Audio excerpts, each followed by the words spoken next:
جی are Baloch صاحب، آپ سے آغاز کرتا ہوں۔ ڈی جی صاحب کی پریس کانفرنس کو آپ کس تناظر میں دیکھتے ہیں؟ بسم اللہ الرحمن الرحیم۔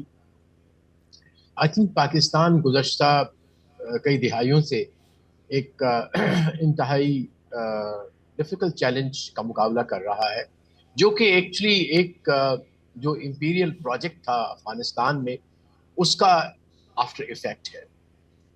ہم اس کا کیسے حصہ بنے، اس کا اثر ہم پہ کیوں ہوا، اس کہانی میں نہیں جاتے، لیکن ہم آج کے تاریخ میں بات کرتے ہیں اور اسی کانٹیکسٹ میں بات کرتے ہیں۔ تو میں سمجھتا ہوں کہ تھوڑا سا میں یہ بریف ان پہ کامنٹ کروں گا، پھر میں اس کے براڈر اسپیکٹ پہ 2 منٹ بات کرنا چاہوں گا، وہ اجازت دیجیے گا مجھے۔ Definitely I S P are representative جو ہے ہمارے اسپوکس پرسن، ان کا جو بیان ہے 2 ٹوک ہے، واضح ہے، اس میں ڈٹرمنیشن ہے، اس میں کمٹمنٹ ہے اسٹیٹ کی، اور اس میں دعوت ہے ان لوگوں کے لیے جو اب بھی توبہ طائب ہونا چاہتے ہیں، خاص طور پہ وہ جو کہ شاید ان کے ہینڈلرز ہیں اور ان کے فیسیلیٹیٹر ہیں with in the territory of Pakistan, یا پاکستانی ہونے کوئی کنیکشن ان کے ساتھ ہے۔ ایک تو یہ دوسرا اہم پہلو جو اس کا ہے، جس کی طرف انہوں نے اشارہ کیا، لیکن اس کی ریمیڈی میں آپ سے گزارش کروں گا اس سوال کے جواب میں یا پھر اگلے میں، کہ اس کے 2 پہلو ہیں، ملٹری اور پولیٹیکل۔ تو ٹیررزم کے حوالے سے کہ باہر کی جو ہیں لوگ، جس میں جو خارجی ایلیمنٹ ہے وہ اس میں شامل ہے، فورن ایلیمنٹ شامل ہے، جو کہ پاکستان کے امن پیس کو خراب کرنا چاہتے ہیں، اور خاص طور پہ جو ڈیوال ڈاکٹرین ہے، جس کو وہ جو کہ مین اسٹے ہے انڈین فورن پالیسی کا، آلدو وہ مکمل طور پہ ناکام ہو چکا ہے، لیکن اس کا نقصان ابھی تک وہ پاکستان کو دینے میں اس لیے کامیاب ہو رہے ہیں کہ ان کو فیسیلیٹیٹر بھی مل رہے ہیں اور ان کو آپریٹرز بھی مل رہے ہیں۔ تو آپ نے کائنیٹک کے حوالے سے فیسیلیٹیٹر کو بھی کرنا ہے نیوٹرلائز، اور آپ نے آپریٹرز کو بھی کرنا ہے۔ یہاں پہ میں اس بات کو میں ختم کروں گا اور اگلے پہ جاؤں گا کہ اس کے آپ کے 3 جہتیں ہیں جس سے میں دیکھتا ہوں اس ٹیررزم کو۔ نمبر 1 از، میں چونکہ ڈپلومیٹک سروس سے رکھتا ہوں تو میں اس کو انٹرنیشنل اس لحاظ سے دیکھوں گا کہ انٹرنیشنل بھی ہے، ریجنل بھی ہے، اور پھر ہمارا ڈومیسٹک بھی ہے، اور پھر پولیٹیکل بھی ہے، اور ملٹری بھی ہے۔ تو انٹرنیشنل اس لیے کہ ابھی بھی ایسے انٹرنیشنل ایکٹرز جو عراق، سیریا اور یہ جتنی بھی نو مین لینڈز بنا دی گئی تھی انفارچونیٹلی مس ایڈونچر کی وجہ سے، ان کی بعد جو آئی ایس جو باقی انٹرنیشنل نان اسٹیٹ ایکٹرز ابھرے ہیں، ان کو پناہ گاہ ان کی آخری اب افغانستان بنی ہے، which is very sad and very bed.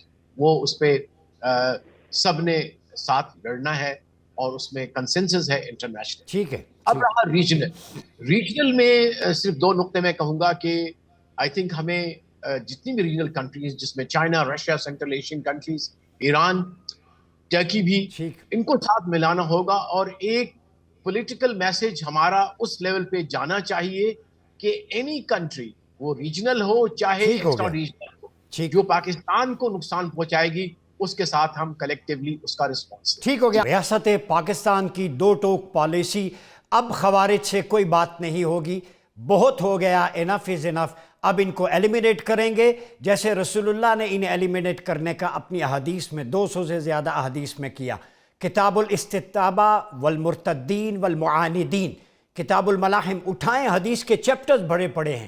ان کی علامتیں اگر میں آپ کو گنواؤں، شر الخلق والخلیقہ، they are the worst of the creation، وَهُمْ كِلَابُهُمُ النَّارِ، they are the dogs of the hell، یہ خوارج جہنمی کتے ہیں، یہ رسول اللہ نے فرمایا۔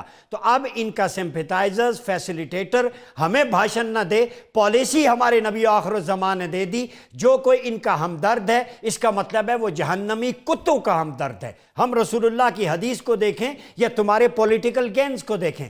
سلام ہے D G I S P R کو کہ آپ نے وہی لائنز لیں جو لائنز میرے مصطفیٰ کی ہیں، جو لائنز کریم مرتضیٰ کی ہیں، جنگ نہروان میں جیسے سیدنا علی نے انہیں ایلیمینیٹ کیا۔ گفتگو کے سلسلے کو آگے بڑھاتے ہیں۔ جی آر بلوچ صاحب، یہ بتائیے کہ یہ جو افغانستان کے بارے میں کہا گیا واضح اور ٹھوس شواہد موجود ہیں، دہشت گردوں کی کمین گاہیں ہیں، کتنا ہم نے ان کو پالا ہے، کتنی بڑی مہاجرین کی آباد کاری تھی، لیکن ان کا رویہ یہ بھی سافٹ ہے ان کے ساتھ اور ایکشن نہیں لیتے. کیا سمجھتے ہیں آپ؟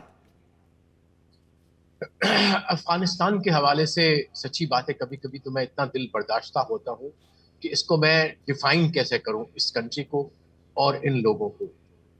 تاریخی اعتبار سے اسلام کے حوالے سے تو ہمارے ہم بنتے ہیں مذہب، لیکن اگر ہم اپنی مہمان نوازی کو بھی اگر تھوڑا سا بھول جائیں، صرف وہ اس چیز کو دیکھیں کہ کچھ ایسے لوگ تھے جو کہ اپنے وطن سے نکل کے در بدر ہو رہے تھے اور ہم نے یہاں دروازے کھولے. جی اور کچھ سالوں کے بعد مجھے کہنا پڑتا ہے although I'm not a political person but it is one statement which I cannot forget that وہ کتنی شارٹ سائٹڈ تھی کہ وہ لیڈر یہاں آتے ہیں کراچی میں اور کہتے ہیں جتنے بھی افغان مہاجرین ہیں ان کو ہم پاکستان کا NIC دیں گے جسٹ بیکاز کہ الیکشن آنے والی ہے. امن بڑے افسوس کی بات ہے and that shows a kind of a window to his thinking. تو وہ ٹھیک. اس پہ سوچنا پڑے گا. لیکن ایک بات چیز پہ میں ضرور اس کو ایمفسائز کرنا چاہوں گا جی جی کہ یہ بیٹل ہمیں دو محاذ پہ لڑنی پڑے گی.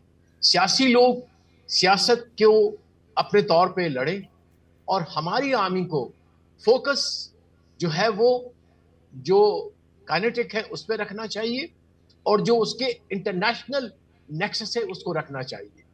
اور اس میں یہ چاہوں گا کہ آج ISPR کی اگر آئی ہے press conference, I would like the government representative to say what practically political action they will take. کیونکہ جہاں کا آپ نے اشارہ کیا ہے وہ ایک پولیٹیکل فورس کم از کم نام میں ضرور ہے.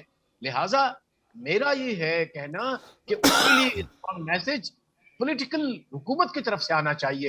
اور مسئلہ یہاں پہ آ کے آتا ہے کہ اگر پولیٹیکل وہاں سے آتا ہے تو دے ہیو ویری کنوینئنٹلی، کیونکہ انفارچونیٹلی ابھی تک ان کا جو سوشل میڈیا بریگیڈس ہیں وہ ابھی تک آپ مکمل طور پہ نیوٹرلائز نہیں کر سکے. بلکہ کل بھی میں ایک جگہ پہ تھا اور میں حیران تھا کہ ان کی ٹھیک ہے. پہنچ پڑھے لکھے لوگوں کے پاس ہے. That you have to take care of it.